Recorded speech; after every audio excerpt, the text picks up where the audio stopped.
رقیب جدید بوگاتی افغانستان خودمونه. شاید باورتون نشه ولی همین الان که ما داریم پراید و پژو سوار میشیم، افغانستان یک ماشین خفن تولید کرده که با ماشین‌های روز دنیا داره مقایسه میشه. میگی چرا؟ مگه چیه؟ حالا بهت میگم چیه، ولی قبلش اون لایک رو قرمز کن و یه انرژی مثبت زیاد واسه ما بفرست. افغانستان نه صنعت خودروسازی داره نه هیچی، اما چند تا جوون خوش‌ذوق و پرتلاش داره که تصمیم گرفتن با علمی که دارن یک ماشین خفن رو در سطح جهانی طراحی کنن و قدرت مهندسی افغانستان رو به رخ دنیا بکشن.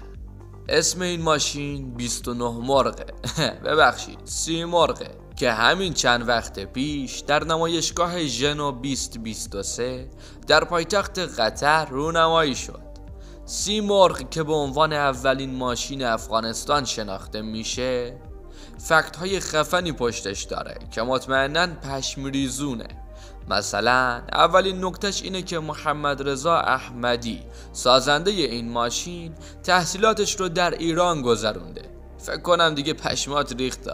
نکته بعدی اینه که موتور 1.8 لیتری این ماشین ساخت خود افغانستان بوده و توانایی تولید 130 اسب بخار قدرت و 170 نیوتن متر گشتاور داره.